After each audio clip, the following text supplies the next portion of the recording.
You're listening to the AfterBuzz TV Network, now the largest new media platform on the web, and your #1 source for after-show entertainment.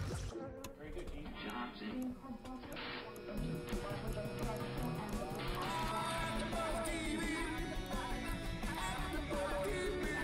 From the AfterBuzz Studios in Los Angeles, California, presented by Maria Menounos and Bing.com, and streaming live thanks to Akamai Technologies. This is AfterBuzz TV's Defiance After Show.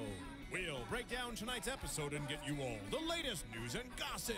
And now, another post-game wrap-up show for your favorite TV show. It's AfterBuzz TV's Defiance. Into the sun, we bless our spoils and we're gone. Hey, now men's on kill. Command into the Oh, the sweet, soothing sounds of Bear and Brendan McCreary. Hey, everybody. Bing is for doing, and we are doing another Defiance After Show. I am your host. I am Matt Lieberman, here with the inimitable Scott Moore. Yes. Hello. And Mr. Nando Velasquez. Hello, everybody. Hello there. Yes, and we are doing episode 109, If I Ever Leave This World Alive, part 2 of our, after the stunning cliffhanger last week, discovering that we've got an outbreak on our hands of a deadly Irath flu. Yeah.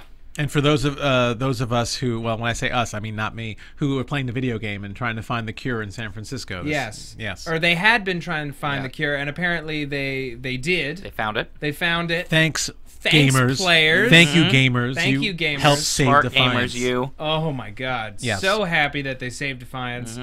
With did it, guys. With You an did it. old ICBM, which fell 2 clicks outside of town. Yes. And a PlayStation Yes. 3 or Xbox, depending on your preference.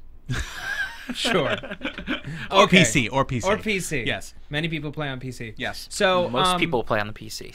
This outbreak set up, it was a kindling for a great fire of like my favorite kind of science fiction story where everyone is split off into factions. They all have different opinions about a high-stakes situation, and there really isn't enough time to debate it endlessly. People are just going to act, and it's going to affect other people, and not everyone is going to survive. There's a lot of fear going on in Defiance over this plague. A lot of fear, because only humans die from it. Irathients carry it but show no symptoms. All the other Votans are safe, but old prejudices come back out that they have towards the Iraths. We learn that in the old diaspora, Castes would lure Irathients into caves and kill them with chlorine gas. But did you know, now this is a funny thing though, chlorine gas was actually used back in the 20s when people were sick. You would go into a chamber and breathe in chlorine gas. I mean, that just seems so crazy to me now. It was supposed to be a healthy way of getting better. I did not know that. Yes, our former president Calvin Coolidge actually did that. Our doctors were once very, very stupid. Yes, the more you know. I was waiting for that. Yes. Yes. The more we know, the less they knew. And yes. I just so thought that was crazy.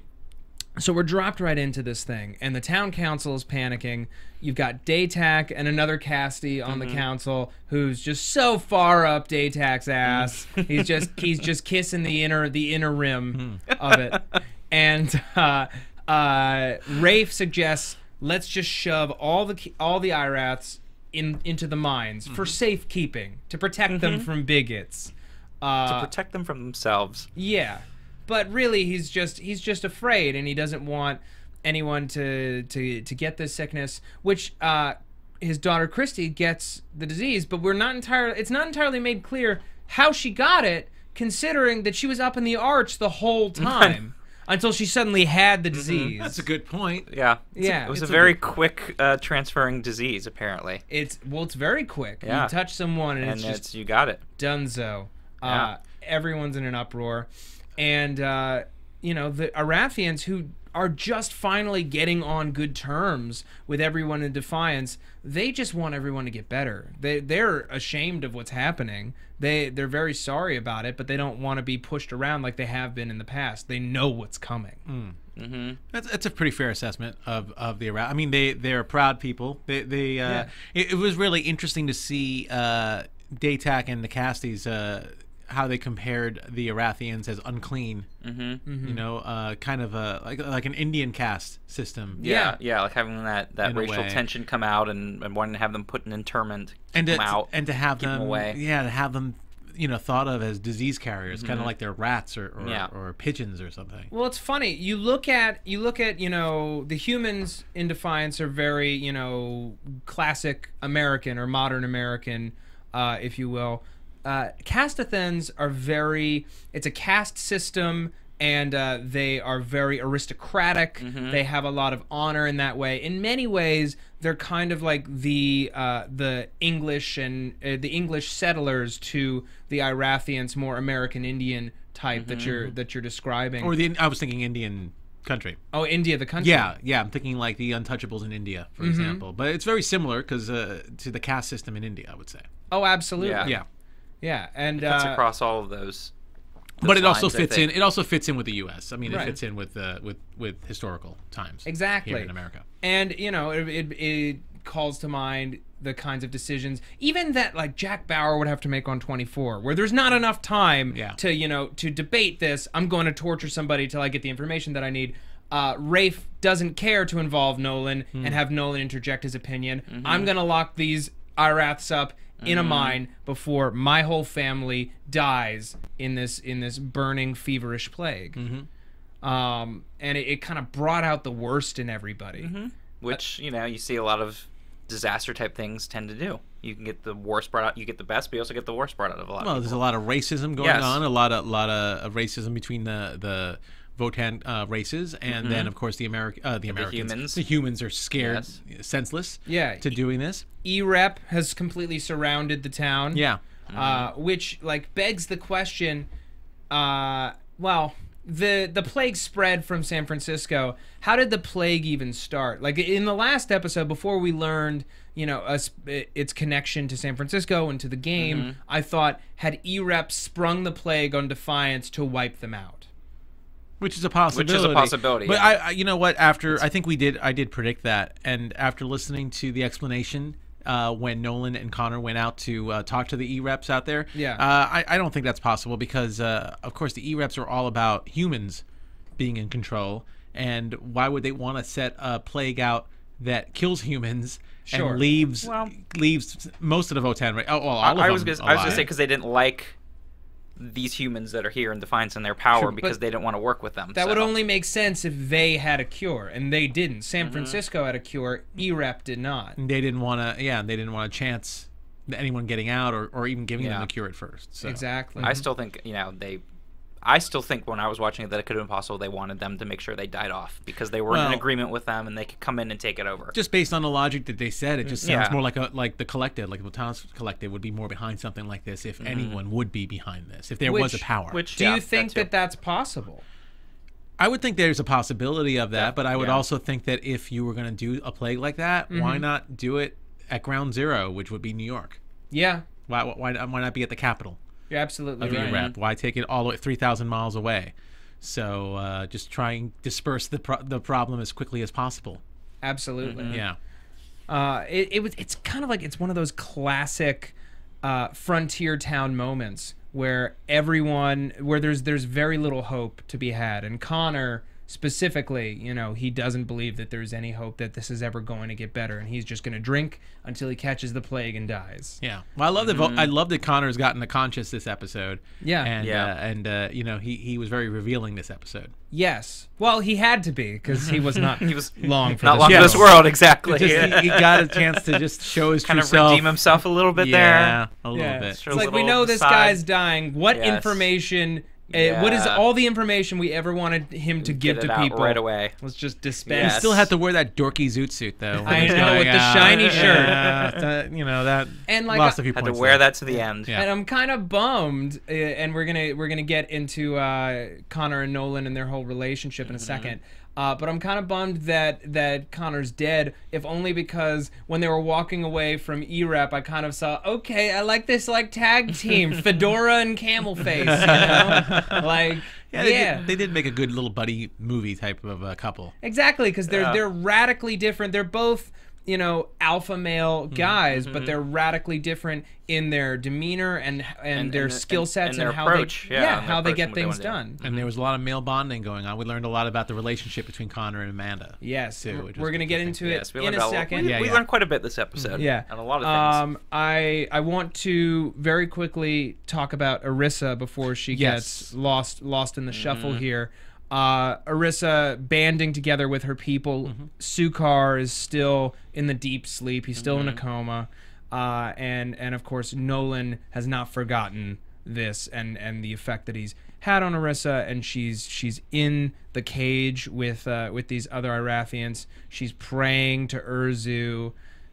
She's prizing her connection to her people more and more as the season goes on. Do you think that has any connection to her experience with the whole kind of like death god thing, and the fact that, you know, she may in fact have this great spirit in her? I think she's still looking for answers, if that's what you mean. I was going to say that too, and also she's getting to know more of them, and she's getting this connection that she didn't have before. Yeah. So I think that's part of it as well. Well, and she's finding her like people. And it's interesting the connection Arissa has with everybody in Defiance, because, as I said before, the Cassie's already said that the IRAFs were unclean, and that they were already like really low down in their caste system, so to speak. But Arissa doesn't seem to fall under that. Rafe still has the respect enough to talk to her, even though he's going to arrest her and doesn't go through Nolan first. They still seem to have a demeanor with her. They don't treat her like they treat the other Irathients. Well, she's the only one that they have a relationship with. Yeah, and I think they also fear Nolan a little bit too, and I think that's also why Arissa doesn't have a problem fighting these guys, because I think she realizes that she's going to have Nolan show up, even though she's upset at her dad. She still feels that Nolan will come and at least even the odds a little bit. We'll have her back. We'll have her back. That dingbat chucked Rafe off a roof. I know. Wow, that was a good. That was awesome. Was a good scene. She does not care. Yeah, I was not expecting that. I was like, wow. That's why I love her so much. She's so awesome. She is. But I was gonna say, in this episode too, we saw her kind of getting back with Nolan on good terms. Yeah. Again. You know, she. I think she needed that. I think Nolan needed a win when it comes to her, because she was getting farther and farther away. So here's a struggle for her to get back to Nolan and realize that Nolan was good to see, because I kept thinking that there might have been a further divergence before. Yeah. Well, another thing, like even beyond Nolan, she functions as one of the law keepers. Yeah. She is a member of the Defiance community. She's a member of the Defiance Authority. She is part of the government. You know, so she's gonna get a bit of leeway either way, no matter what situation is going to arise. Yeah. Absolutely. I want to talk really quickly about a movie that Maria Menounos and Kevin Undergaro, who founded AfterBuzz TV, made earlier this year. It's called The Adventures of Serial Buddies.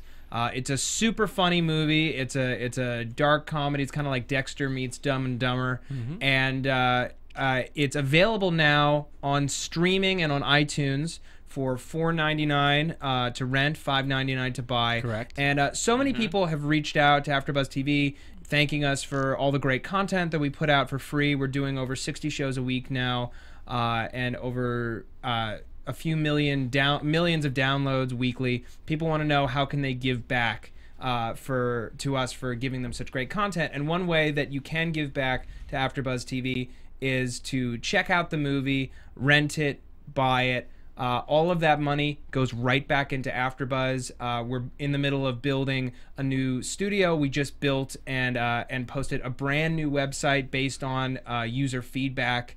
We're trying to improve the AfterBuzz experience as much as possible so that we can give you the finest quality after-show content. And purchasing this movie is just one part of helping us continue to improve our content. So we thank you for all your support in that. Yeah, so go ahead and buy or rent The Adventures of Serial Buddies. Just go on iTunes, or you can also go on serialbuddies.com. Yes. And while you're on the internet, check out the new AfterBuzz TV beautiful website. New site. It's a beautiful website. As you said, a lot of work's been put into it, and you can tell the second you thousands go on. and thousands of man hours. It's really, really awesome, and you could just see our shows live streaming like right away. It's really simple. Right now, you can. Yeah. I'm digging it. Live. You might even be there right now. You might see us right now. Yeah. You might even be there right now. Cool. So back to Defiance. We've got Nolan, who's trying to shrug off this plague. He's sweating the whole episode. We know he's got it. Yeah. There's no way he's not going to get it. Like, the stakes are so high in this episode. How do you make them higher? Every major character who is human gets the plague. Except for Rafe. Except for, well, he might have off camera. He might have. Right? We don't know. Okay. And Tommy. We don't see Tommy at all. And we don't see Tommy don't at all know. in this episode. Tommy was underground. He was sleeping off a bad hangover. Or Kenya. Perhaps. Or Yeah. Kenya, while with, Yeah. I guess, especially if anyone has a lot of physical contact, it would be Kenya.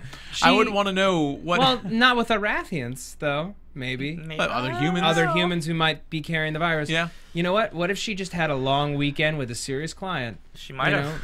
Bacon grease guy was back. Yes, and she was tucked away there for the whole weekend. Exactly. Didn't leave. Just cooking up a whole mess of alien bacon and pouring it on this dude till he has no skin left. I would still think that if her sister was really sick, She would come see out. her. But maybe she didn't know. She was busy. She was busy. She was busy. She was doing- locked doing away. her job. Busy Yeah. at work, she was at the busy. office. Yeah. To care about her dying sister. Sometimes when you're under a deadline and you're under a time crunch, I mean, Nando, Stamba wasn't Yes, even with her. you We know. didn't get even see any lesbianism this episode. Well, you know what? Come on. Maybe the audience wanted a break. No, It they was didn't. just busy. Good. Thank you for that. Finish. Yeah. Yeah. Okay. Thank you. For I that. was just playing devil's advocate that no one cared to even mention because we men know what we like.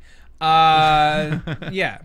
In any case, so Nolan he's trying to win back favor with his daughter. He knows he's been screwing up for a while, really since they came to Defiance. Yeah. You know, she wasn't happy about that either. And in that episode, she got shot in the pilot. So he's been screwing up since the pilot with her, and he wants to reverse the damage done and to free the Irathients. But the first things first, he's got to get this cure. So he grabs Connor after a serious tete-a-tete with Amanda. The sexual tension is just bubbling over between the two of them, but they couldn't touch. They couldn't touch because the plague would spread, and that's the only reason that they couldn't. Yeah. So he piles in the steampunk Dodge Charger, and he drives out into the desert with Connor, and he immediately starts grilling him about his connection to Amanda. And Connor gives us some pretty interesting insight into their relationship. They dated for 3 years. It was really serious. He loved her. He didn't cheat on her. But he got her pregnant. Even with that outfit, he didn't cheat on her. He couldn't get another girl. When he said that he could get any woman he wants. His shirt is shiny enough. Yeah, that's right. That is a sexy, shiny shirt. But he stood by her as his girl. Absolutely. He did. He fend those other girls off. It was difficult for him. So he got her pregnant. Yeah. I know. I would have if I was Nolan, I think I would have slammed my brakes when he said that. I would have just yeah, just the proverbial spit take. Exactly. Yeah. He was just kind of okay. But I'm surprised. So he got her pregnant, and at first was not really cool with it. Was very worried about bringing up a new baby in this new world. Baby in this new world, and then she was the one who ended it. Yeah, that was a big surprise for me. Well, it goes back to that line from the last episode where he said, we could have been a family if you had faith. He mentioned he's a very religious guy. He comes from an Irish Catholic household, Catholic family, and he doesn't believe in abortion, even in this brave new world of Defiance. He doesn't believe in that, and she did it without his consent. And I'm sure they had a big fight about it, and then she just up and ran. She didn't want to deal with it, and now that he's dead, we'll never know.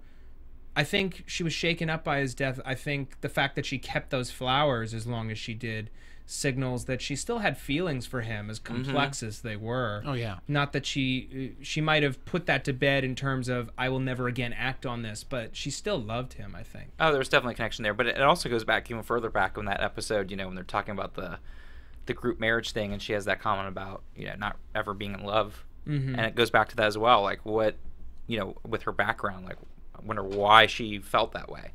Well, I think that's just a bald-faced lie. But did she? I mean, or does she really feel that way? I don't know. I think she's too passionate a person to not believe in love. I do too, but that's why I feel that was an interesting line that she'd said in those earlier episodes before we were even introduced to Connor. When we're on the land coach in the third episode, Nando, and we were introduced to Ulf and Tennity's group marriage, and she says, you know, I understand why that works because I don't believe in love. And Nolan, you know, cries bullshit. Do you think that she was lying to protect herself, or that may in fact be her new way of viewing the world, especially in a world as confusing as this future we've got? I think that's not a good question. It's a good question. I don't think it's a question that can be answered at this point because I think we still don't know her motivation as to why she did. I mean, we can't really answer at this point because of that. It could be a lot of reasons. It might not be just as simple as she just didn't want to have a baby. Yeah. It could be maybe she felt her ties to E-Rep would have been that much more solid if she had the baby. Maybe Connor was really deep into E-Rep at the time and she needed to get away and she's just trying to get rid of any trace of a life with him. Yeah. Maybe she ran off. Here's a possibility. Maybe she had the baby. Whoa. Yeah, that's a good one. That is interesting. She ran off. That's interesting. Well, yeah.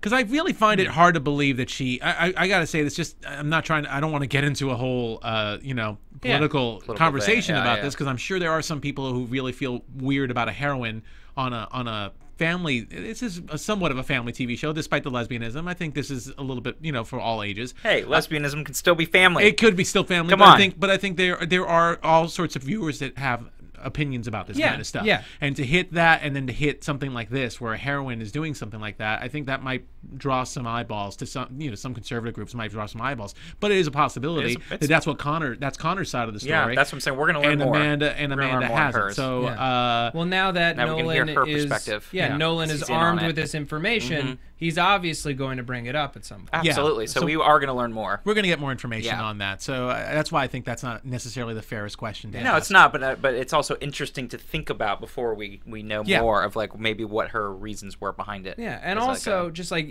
as much as anyone wants love or desires love, in this world where death is so frequent and life is so short and things are so confusing, especially humans who were alive before the wars.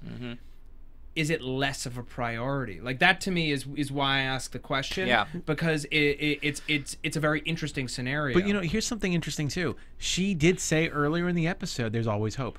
Yeah, that's true. There's always hope. So again, that line, and when Connor said that really did shake me. When he said that it was her decision to not have the baby. Because she's the one who believes in hope, she's and the one who believes, not. Exactly. So just a lot of that. So it just doesn't seem like her character to me. That's very interesting. And that's why it kind of rang false. Yeah, I don't know if it rings false, but it just doesn't ring like with the character. So there's definitely got to be a lot more to that. Or that's the attitude that she has developed since then. Because there's a reason behind why she did what she did at some point. Again, when Grant Bowler was on the show, he just talked so much about how, in comparison to other sci-fi shows, this is about like the growth of a nation. And it's about hope and characters. So again, I just feel this just feels like so against the stream from what they've been creating. So we'll see. I'm very, very curious to see what happens on that front. And we bid you, Connor Lang, Mr. Fedora, such a way to go. Shiny shirt, murdered by Daytak Tar in cold blood. We wish you a fond farewell. And we will miss your shiny shirts as well. Yes, we will miss the shiny shirts. Real quick, I just want to ask our viewers, we would love it if you would rate and comment on iTunes and on YouTube. We do love to read the feedback, and we read all of it. Yes, we do. Yeah, we love every single one of them. All 3 of them. All 3 of our reviews. But seriously, well, that's why we can't read them all. It does affect our ability to do the show. We love having feedback, and we love that our bosses know how much you love the show. So if you could support us, go to iTunes. Rate us, give us 5 stars, please. Leave us a nice comment and let us know what you like about our program. Yeah, we thank you for listening in. We know we rate pretty high up on the AfterBuzz charts, so we know you're listening. So we just love to out there. Yeah, so we want to hear from you. We just want to hear some more comments from you guys. Yes, please. Yes. So I would like to talk. We got a little bit into Amanda's love life. But we need to get into her her what? Her work life. Oh, okay. Just making sure. Want to see where you're ending. We're gonna get to her professional life. Into her professional life. Okay. And her dire straits, Nando. Okay. Where did you think I was going? No idea. Wow, We had Nando. no dirty stuff in this episode, Nando. I know. There was Nando no- always finds a way to some. go I wanted dirty. to create Nando some. always does, because that's the way he is. That's just who he is. Apologies. Yeah, he loves the dirty. So what about me? Yeah, so Nando. No, so Amanda is trying to handle this situation as best she can, but she gets the virus. She's stage 2, and Stama quickly seeing an opportunity by her bedside, trying to convince her to pass power to Daytag. Oh, before I forget, I want to talk about that really cool voting system that the council has. Yeah, that was great. That neat little ball trick. Yes. Everybody picks up a white ball and a black ball, and they dump them in the cylinder, and then we reveal it, and we see the vote. What their votes were. The I think we need to do secret that for elections from now on. Can we make that happen? I think we got a lot more people to go out and vote. Very cool, very simple. I liked it a lot. of it. Yes, I liked it a lot. So Stama is by her bedside, trying to convince her to make Daytak her successor, and she sees through it right away. She's like, no effing way. Daytak has been on our council for 3 weeks. This is 3 seconds. I mean, I feel like the way this time seriously is going. So there's no way I'm giving him control of the council. Rafe is second in command. Yeah. And as soon as Amanda passes out, Stama, seeing an opportunity because Rafe is so overcome with worry over Christy, she just swoops in and she makes Rafe, completely irrelevant, and makes Daytak in charge. Yeah, and such a smooth move there. Exactly. And I don't even know if Daytak realizes how much he's being played.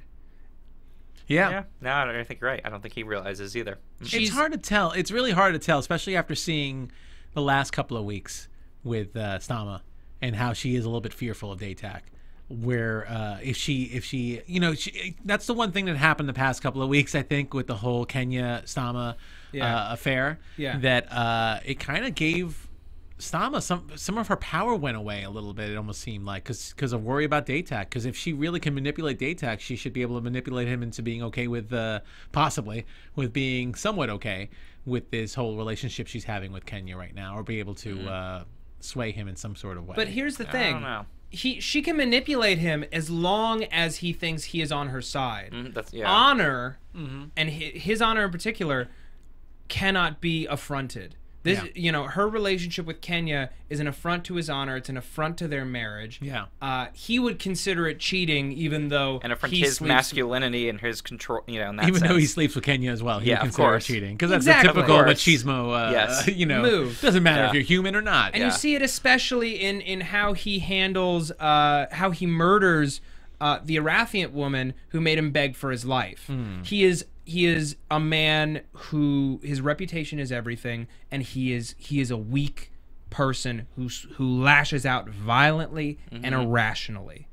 He can think rationally until he's exposed for the weakling that he is internally, and then he becomes completely irrational. And I think that discovering this affair would make him look weak, and he would act violently and without thought. Oh yeah, I do agree. He would not want to have anything to do with accepting this affair. She can control him to a degree, but if he thinks she is not on his side and he becomes violent, that is when he is too dangerous for even her to handle. And we did see that in this episode as well with Daytak. Yeah. So, and that's why I question her power over him a little bit. But she is definitely the faithful wife, and she does want Daytak to be in control, and she is pulling some of his strings, if not all of them. Well, I think it's like when he's in control, she's in control too. You know, so it's that play off of each other, both. She'll be a wonderful first lady. Yeah, it's like that power manipulation and knowing that if he's in control, then she has more power as well. Yeah. And so it kind of goes back and forth there. I think she just needed some girl-on-girl action in this episode. I'm just saying. Bro, it's in the middle of a virus breakout. She's immune. She's immune. She can touch people. As Short Round once said, Dr. Jones, no time for love. Look at you. Ah. Yes. Okay.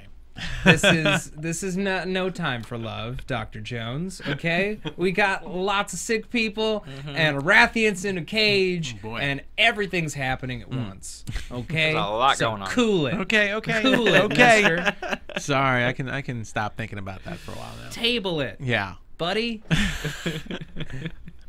Anyway, so Daytak to the rescue, so to speak. Right, and there's that great moment, that great scene where he comes in and he tells him that his brother is dead, and he tells the Irathient that his brother is dead, and he says, you know, this plague is a cleansing fire that will wipe the humans from the face of the earth. This whole crisis has convinced me that they are not worth leaving alive, which sounded incredibly truthful to yes him. Exactly. Oh yeah. And it totally, you know, from an Irathient's point of view, kind of makes sense. Yeah, like the humans cannot be trusted, and it totally could have worked if Daytak really felt that way and was trying, you know, to not consolidate his power in a different way. You know, I think that totally could have worked, but I think that play would have ultimately been flawed, because even if all of the humans were eradicated, the Votanus Collective could just squash him like a bug. He knows that there is power in running Defiance and owning Defiance without appearing to be a threat to humans outwardly. But once he gets control of those minds, once, you know, Alec marries Christy and they kill Rafe and he controls the Ghulanite, then even if he's not the mayor, he is the most powerful man probably for miles and miles around, because he controls the flow of Ghulanite. He can give it all to the Votanus Collective. He could hold Erap hostage with all of this Ghulanite and be like, look, you give me a governorship and all this money and a private army, or I give all of this Ghulanite to the Votanus Collective. Yeah, absolutely. And you can suck it. And that's probably exactly how he would say it. It's not how he would say it at all. But it's an interesting proposition. He's set himself up. Why go the mayorship route if he's already got all of this power that he's slowly building and that he knows how he's going to take it step by step?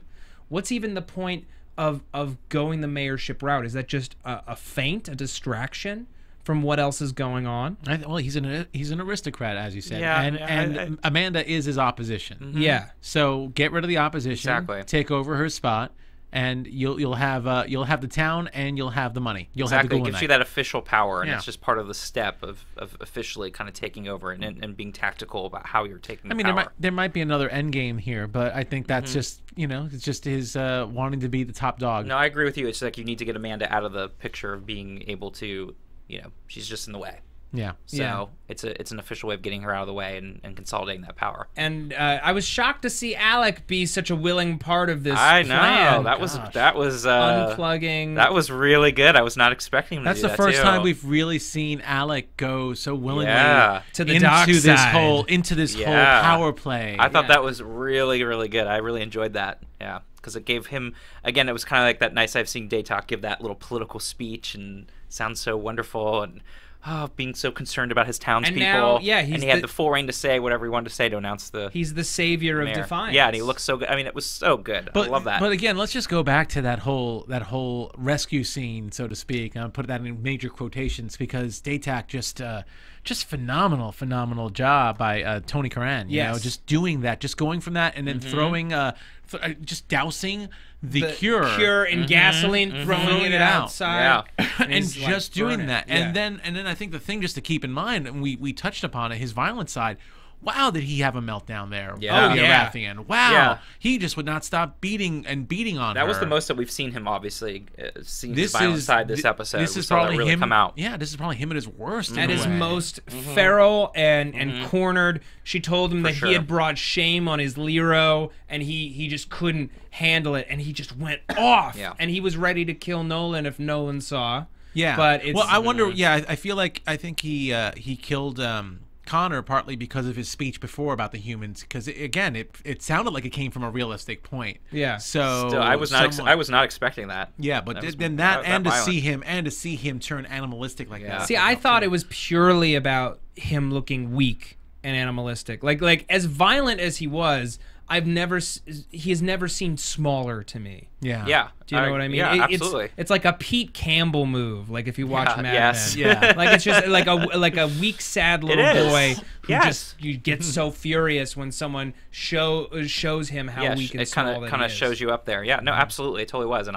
but I still was not expecting it to that point. Oh, I was absolutely. like, wow, just that. Yeah, but Tony Curran was so great in the role. Absolutely. I want to talk before we run out of time. We need to talk about Quentin. Quentin. Yes, that was my favorite part of the whole episode. Yes, and but are we saying goodbye to Ghost Luke forever? Please, I hope so.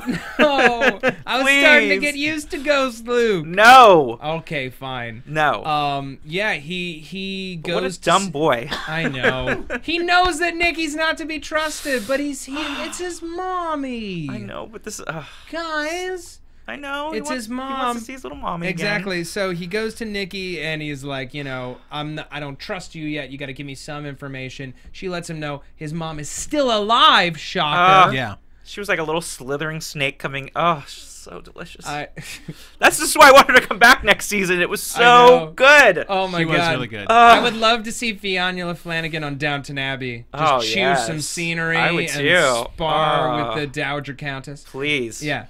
So one can hope. He takes the artifact, which we now know. Yes, we learned is the golden knot. It's the golden knot. It's a Kolovan. It's a Kolovan. So it's Kolovan with a K. If we remember our freaky cave paintings from episodes ago, the creature depicted there had multiple artifacts, multiple Kolovan around it.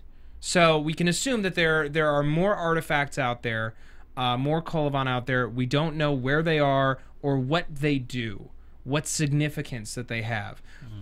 Doc Yule, as we discovered at the end of the episode, used to work with Nikki and Birch. Yeah, that was such another good ending there too. And exactly. So she said, destroy it immediately. You need to destroy it, whether it's because it's evidence of something that they had done or because of the power it could potentially inflict. We don't quite know yet, but the possibilities are kind of endless. They are. We know that they mentioned change the world or destroy it or maybe both. Yeah. And I think that the Kolovan are somehow tied into terraforming technology. Yes, I was thinking that's what I was thinking too. That there is definitely a power.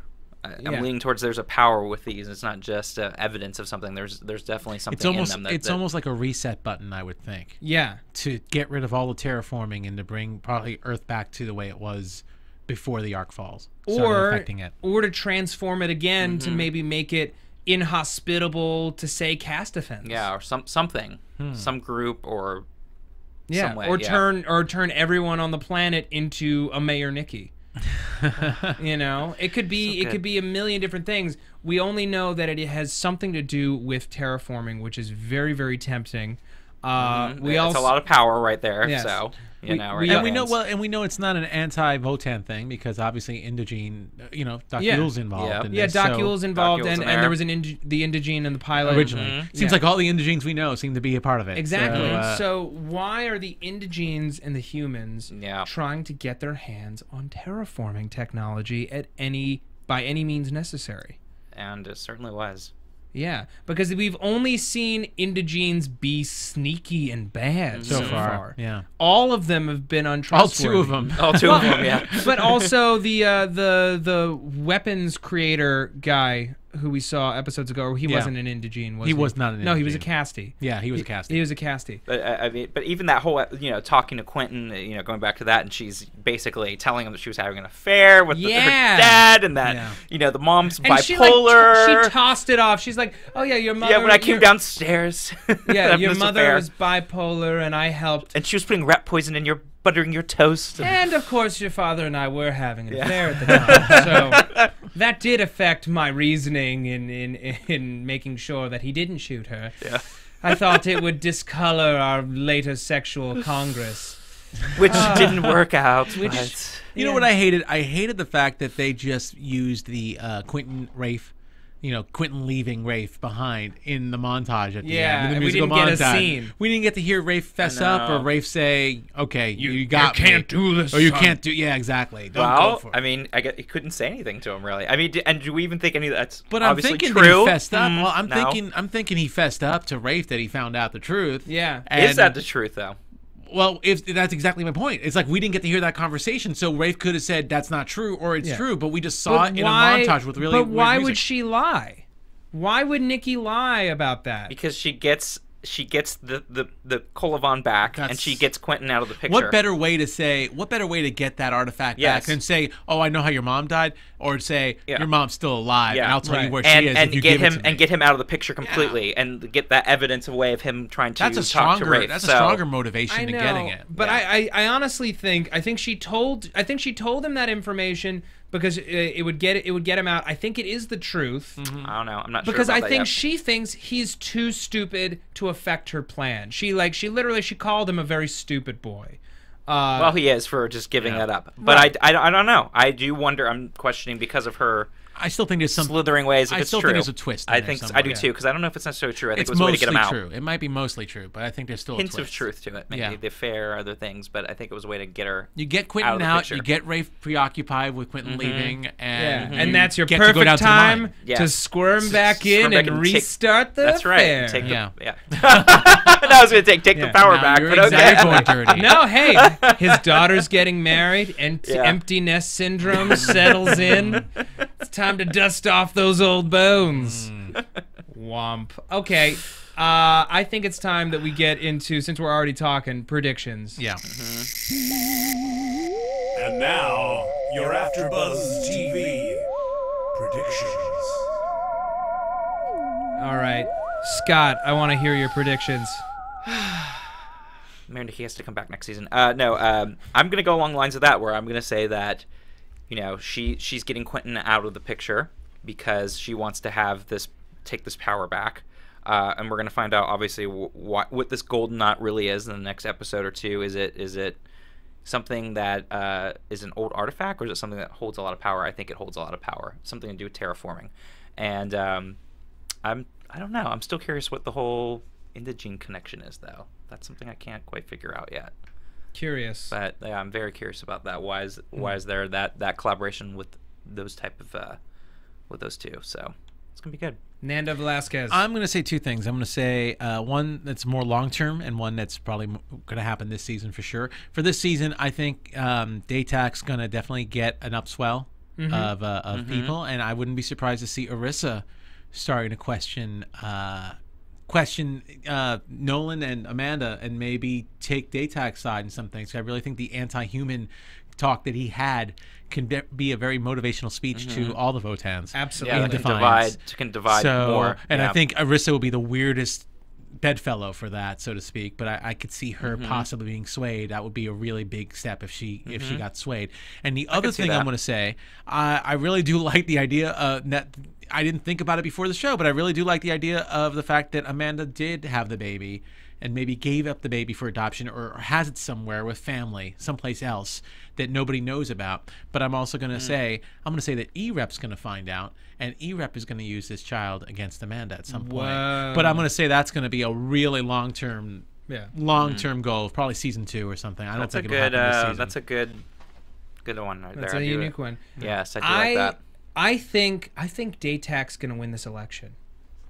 Wow. I think Daytak is going to win the election, just if only because the story becomes far more complex and difficult for our characters if he is in power. And I think putting him in power is far more interesting story-wise. I'd like to see Daytak get the mayorship. Part of me felt like Quentin gave Mayor Nikki a fake golden knot, but how could he really fake it? And she would totally know. So she seems to know a lot about that. Yeah. But I do think we're gonna find out what it does by the end of the season. Oh, we definitely will. Yes. And I want to know its connection to terraforming versus what the ships actually used when they terraformed the planet. Yeah, because this artifact was already on Earth, so it couldn't be the same technology. No. So I'm wondering if it's like the root technology or if it's some kind of a beacon. I'm sure we will find out later in the season. Scott Moore, where can people find you? They can find me here doing the True Blood after show on Sunday nights, and also on the old Twitter there at SMAN80, SMAN80. And Nando, where can they find you? You can find me here on AfterBuzz. Hannibal's season finale is this Thursday. Also, I'm doing Arrested Development and just started doing Falling Skies, so catch on those. And you can find me on Twitter at NandoVel. All right, you can find me on Twitter at Matt Lieberman. That's MattLieberman. You can also find me here on AfterBuzz TV on the Mad Men After Show, which is having a very spectacular live finale this Sunday, June 23rd, at the John Lovitz Comedy Club here in Los Angeles. If you live in the area, you definitely have to come out. We're doing a roundtable Q&A with the cast and creators. I can't name names, but we are super excited at the people that we have. You do not want to miss this. Tickets are available at johnlovitzcomedyclub.com. If you enter the coupon code ABTV, you will get $5 off your ticket purchase. And you'll find me here on AfterBuzz TV later in the summer, I believe, with Under the Dome and Low Winter Sun. Thank you so much for watching or listening, and we will see you next week. From Bing.com, executive producers Maria Menounos, Kevin Undergaro, Phil Svitek, and the entire AfterBuzz TV staff, we would like to thank you for listening to the AfterBuzz TV network. To watch or listen to other after shows and post comments or questions, be sure to visit AfterBuzzTV.com. I'm Sir Richard Wentworth, and this has been a presentation of AfterBuzz TV. Buzz you later. The views expressed herein are those of the hosts only and do not necessarily reflect the views of AfterBuzz TV or its owners or principals.